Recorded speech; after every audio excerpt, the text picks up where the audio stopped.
Hello, hello. What's up, everybody? Happy Monday. Welcome to another episode of Learn with Flo. I am so pumped to be able to share beyond 50 episodes of our Learn with Flo with you guys now. I pointed that out last week just to, shout out, give a celebration for individuals that have been here and have joined us, but also give myself a little bit of a shout out too, because I love these weekly conversations, these more longer form content where we can really dive into some pertinent health topics and all the relevant information that's out there. Help you guys kind of sift through it because there's a ton of information. Not all of it is meant for you, so that's okay. We can learn kind of how to be able to filter through that more customized for each individual person. So thank you for helping me celebrate 50 episodes and more, and I'm going to continue. I have big goals and ideas for this platform here, specifically this Learn with Flo segment.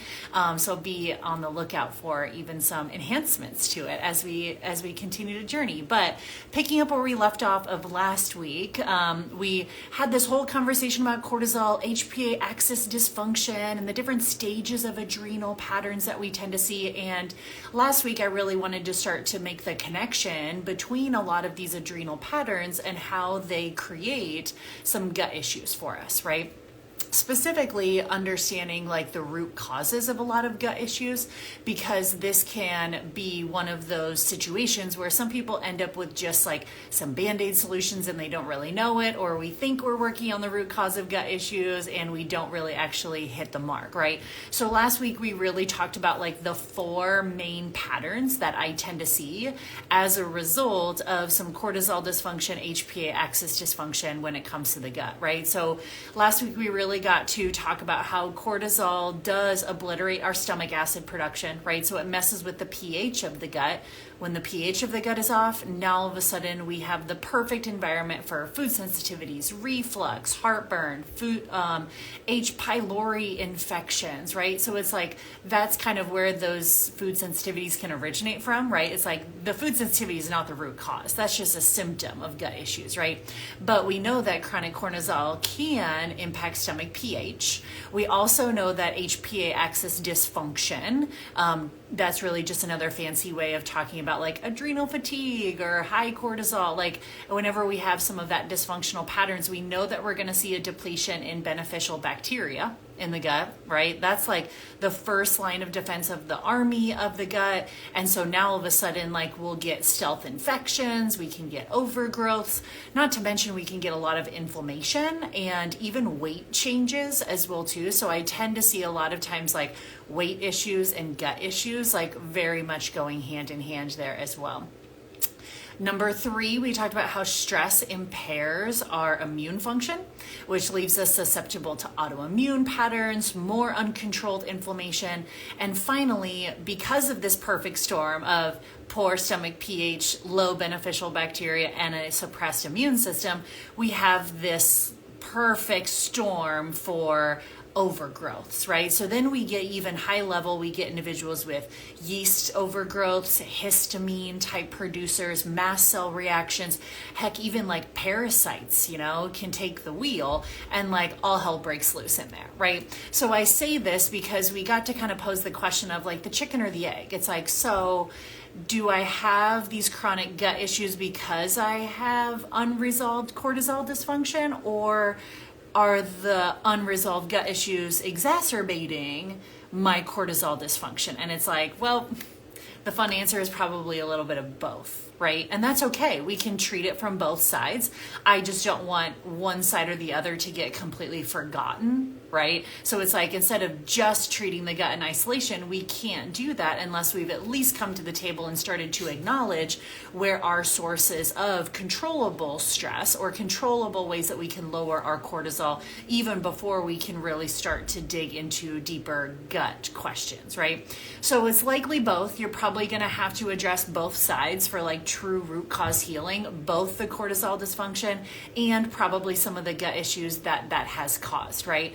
And we discussed in length, right, how to address these chronic gut issues from the perspective of correcting the HPA axis side of things, right? Knowing first and foremost, we have to consider things like meal timing, We have to consider blood sugar balance. We have to consider nutrient deficiencies. I will go out even on a limb, unpopular opinion, but specifically when I see like nutrient deficiencies, I see that most frequently in like vegan diets. I know, don't throw stones, but just sharing what I see anecdotally in practice, as well as individuals that are really kind of following like the standard American diet, right? There's some overt nutrient deficiencies that are going to happen there. We also have to take into account things like sleep, deep sleep, light hygiene, right? We are plants, right? So it's like, how much time are we getting full spectrum light? What about nervous system regulation? What about boundary setting? What about talking about our stress bucket and auditing what's in our stress bucket? Like, these are the foundations first that we have talked about like ad nauseum. So if you've kind of missed out on some of those conversations, feel free to go back to some of my previous Learn with Flow episodes, specifically ones from like January of this year, where we really dug into some of these like HPA axis dysfunctional patterns, right? But today, and kind of what we set the tone for last week, was talking about like, what if these foundations are rock solid? Right? That's part of our initial work together. When I work with an individual who has, lots of different things going on, lots of different moving parts, we have to start like at the root of the root of the root of the root, right? Is that everything though? No, sometimes that's not everything. Is it absolutely necessary that we start there though, or we don't know what we don't know? Yes, it is, right? There's a lot of practitioners that will let you skip those steps, and that's fine and dandy, right? Everybody kind of has a different art to their practice. I wouldn't want to overlook that, because then somebody jumps straight into like the gut stuff and the liver and my hormones, and I'm like, yeah, but like the dysfunction is actually coming more from this cortisol picture that we don't really have a good beat on yet, right? But this is really us talking about like, what happens if those foundations are rock solid, or at least they're like in place, right? They don't have to be perfect, but they're at least in place, right? And it's like, but yet you're like still just as bloated as ever, or your skin is still like lit up like a Christmas tree, or you feel like you're running on fumes and just exhausted all the time, or your menstrual cycles are still debilitating, or you feel just inflamed from head to toe, right? I get it. Like, that is a really, really rough spot to be in. And that's why I say like starting with and outlining some of those foundations, absolutely necessary. But when those foundations are in place, or we can at least kind of go through that list around meal timing and blood sugar balance and nutrient deficiencies and sleep and light hygiene and boundary setting and stress bucket audit, it's like at least having those conversations first. Now though, it's like, when do we know it's time to dig deeper? Right? And that's exactly what brings us then to our conversation today, where there are situations where a lot of those foundations are kind of rock solid. And so now it's like almost you've like earned the right to dig deeper. Right? And so I'm like, yes, perfect. Like, we have a lot of those foundations in place. Now let's come to the table and really ask ourselves, like, would we be a good candidate for some additional gut work, right? Usually that starts with like some functional gut testing. This can run the gamut of, depending on what an individual is struggling with, depending on the symptoms that they have, it could be things like stool testing. My favorite one being utilizing the GI map test in practice. If individuals are struggling with, a lot of unresolved inflammation, a lot of things that we'll talk about today, maybe there's like some toxin burden in there, right? It's like, do we need to test for things like mycotoxins, mold, yeast overgrowths, heavy metals, pesticides, plastics, etc., right?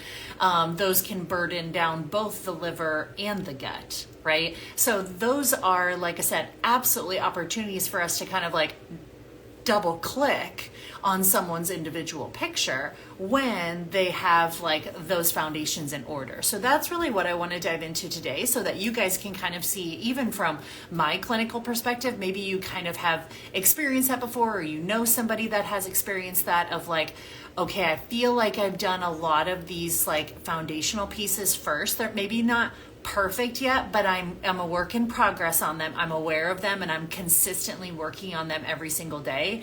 Now, when do we know it's time to dig deeper? Yes, absolutely. There are certain situations. So as long as you'll hear me go back to this time and time again, because I think some people like want to be ready for the dig deeper conversation, but if we really call a spade, maybe they're not. Right? And that's okay, right? That's why I say, like, if we both together can give like an honest evaluation that the foundations are in place first, we need to start thinking, why do we continue to have some of these symptoms? And then as a practitioner, what are some of the evidence that I see and collect to validate that, yes, this would be a great person to dig deeper with. There's probably some underlying stuff here that's unresolved, right? And some of these tests will give us way more information on exactly what that is so that we can treat it alongside some of the cortisol dysfunction as well too. So when do you know it's time to dig deeper for answers, right? So number one, that does tend to set me off as like, ooh, little clinical pearl, or like, that's interesting information, is number one, I see somebody that has unexplained nutrient deficiencies or cortisol, not cortisol,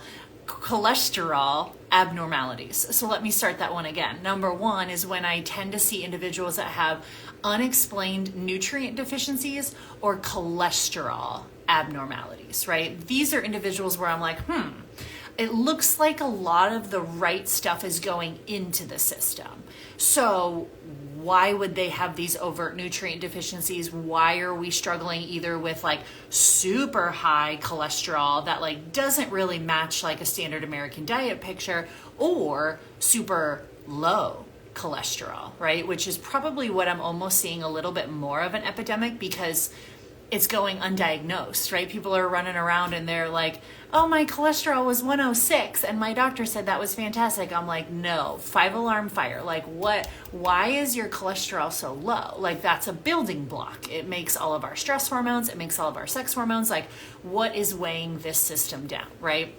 So we can add, like, there's a certain point where we can add all of the perfect supplements and like this great nutrient dense diet, right? But in some instances, we need to start to think bigger, right? We need to start thinking like, why do you continue to have nutrient deficiencies or cholesterol abnormalities when you have a nutrition plan that, or pattern that looks the way that it does here, right? So that's where I start to think like the most common ones that I tend to see in practice under this umbrella that make me go like, is individuals with like low B12, like chronically low B12, right? So if you get this measured on like serum labs or like blood labs, I'm looking for B12 600 to 1,000, right? So if someone's rolling in and their B12 is like 200, 250, 300, 400, right? And they have a lot of those foundations covered first, right? It's like, I'm getting B vitamins from my diet. Why is this continue to be low? That's where I'm like, we need to think bigger. Like, what's the absorption picture going on here? The second most common one that I see is vitamin D, right? I see that quite a bit. It is a fat soluble vitamin. So if we're notoriously like taking vitamin D, or we're spending time in the sun and it's like our vitamin D levels are still always notoriously low, I'm like, what the heck is going on with absorption, specifically fat soluble absorptions? What's going on with the liver and the gallbladder, right? The other common one I tend to see is like low iron or chronic anemia, even though it's like, oh yeah, but I take an iron supplement and that like makes my labs look like okay, but like I still feel like garbage, right? I see that all the time. They're like, oh, I was low on B12, so my doctor or practitioner gave me B12. Oh, I was low on D, so my practitioner gave me D. Or, oh, I'm always anemic. And I'm like, this is suspect. Like, why? Right? It's like, we can't just like cover it with supplements. There's obviously like a deeper gut and absorption issue going on here, especially if like labs look better, but like you don't feel any better. That's like a telltale sign. I'm like, we did not get to the root cause here. We could give you more iron all day long, but like it isn't going to make you feel any better. So like I said, the biggest ones I tend to see are like low B vitamins, unexplained, low vitamin D, and like chronic low iron or anemia status. Those are kind of like clinical pearls of like, let's dig deeper here. The other one I think that, like I said, goes undiagnosed is just cholesterol abnormalities, either extraordinarily high or extraordinarily low. I know a lot of people, just because again, that's what we're kind of taught from a conventional medicine standpoint, is like, oh, it's my genetics, right? Oh, my dad always ran high, or my mom always ran high too. And I'm like, yeah, that leads us to something, right? And it's like, why? Right? It's like, why do you always run high? And so that's where digging deeper can really, really give us some answers to that. And what I mean by digging deeper is going into some of these like functional gut testing to start to identify like, well, why, right? Why is your body creating a high amount of cholesterol? That is an anti-inflammatory molecule. So your body obviously is responding to a high amount of inflammation, right? Or there's some situations where someone's cholesterol pattern is abnormally low and they're just depleted, right? I'm like, man, your body can't build shit, right? It's like cholesterol is such a building block. It can't build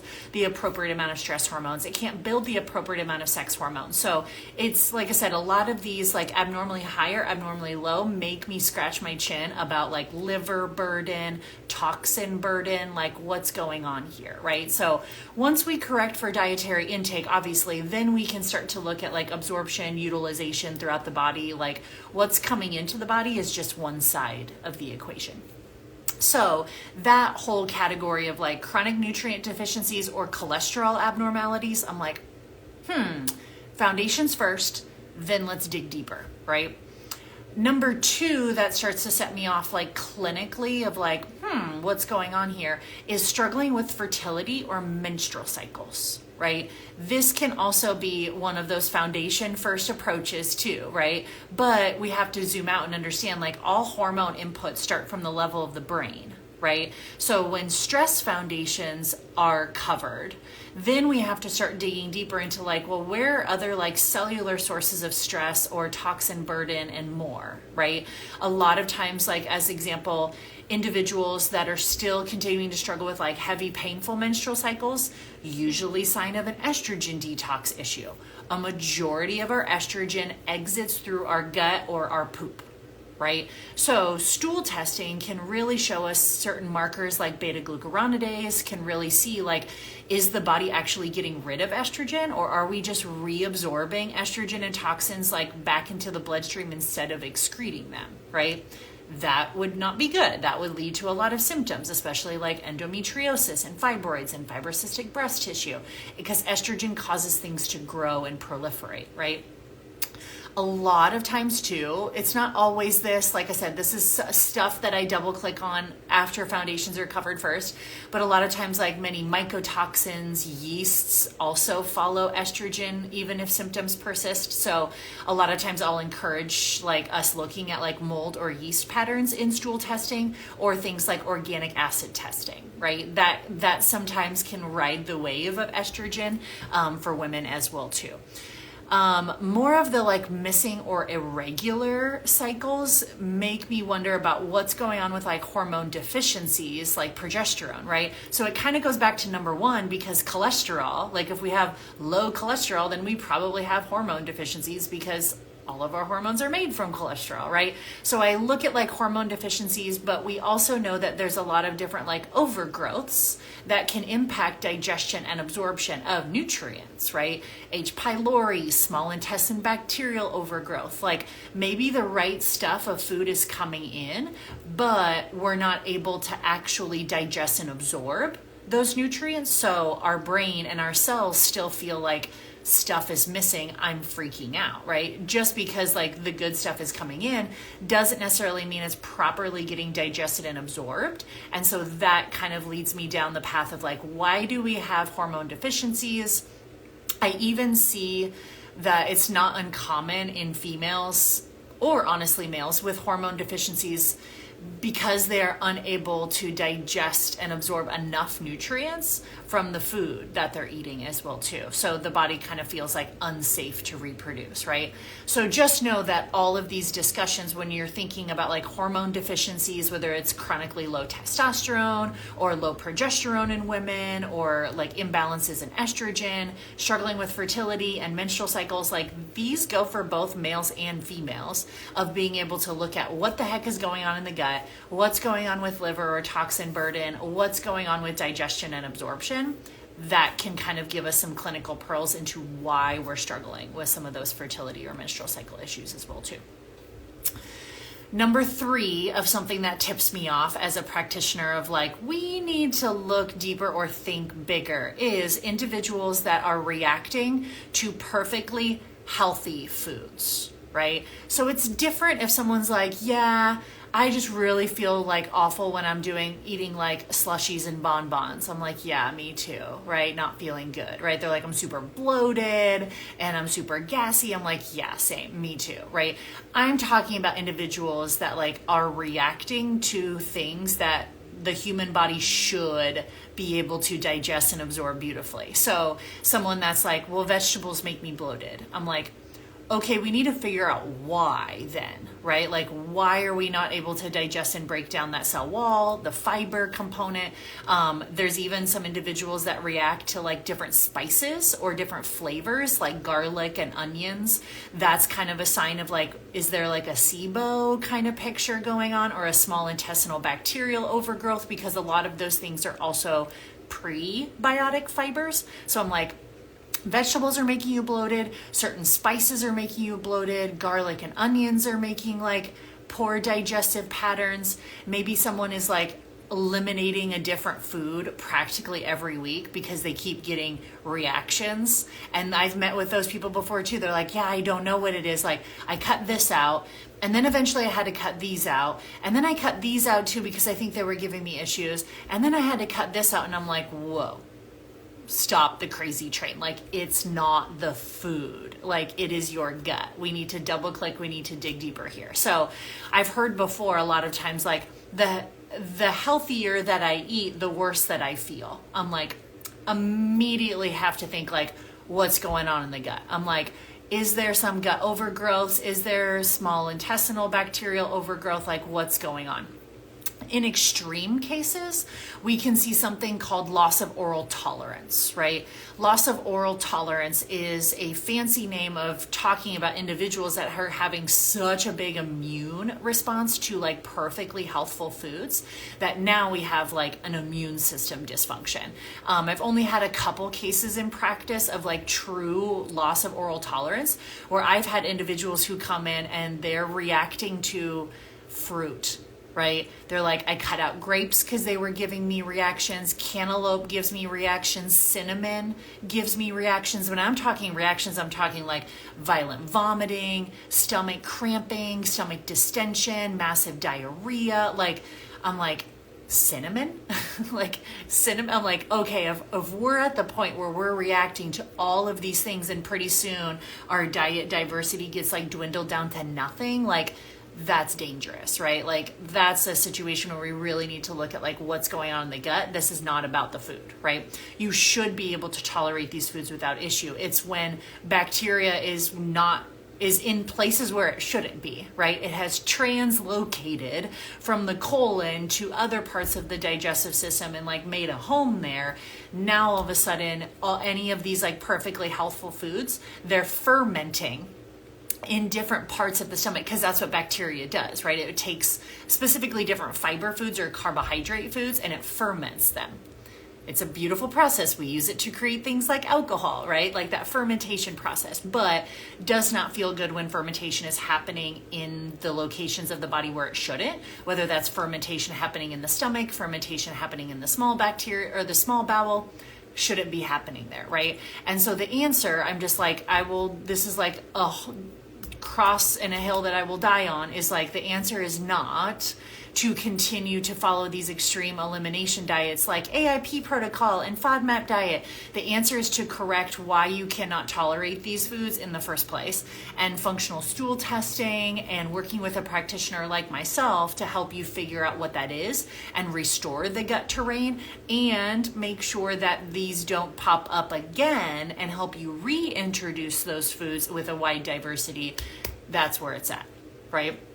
So number one is, like I said, kind of really taking a look at like, why are these foods not responding to me, not just continuing to eliminate them, right? And then the last clinical pearl for me as a practitioner that I'm like, we need to dig deeper. What's going on here? Is when someone is having multiple autoimmune diagnoses, right?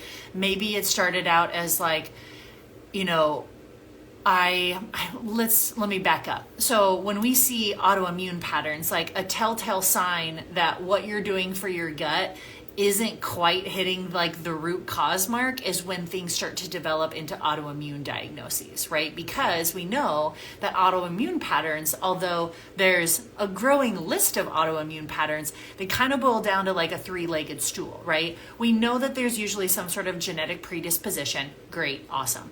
But then the things we absolutely have full control over is there's always a presence of a leaky gut or intestinal permeability, and there's always some sort of stress trigger, right? That could be an environmental stress trigger, that could be a hormonal stress trigger, that could be like an emotional or a mental stress trigger. But we know those autoimmune patterns, three-legged stool, genetic predisposition, a leaky gut or intestinal permeability, and some sort of stress or environmental trigger.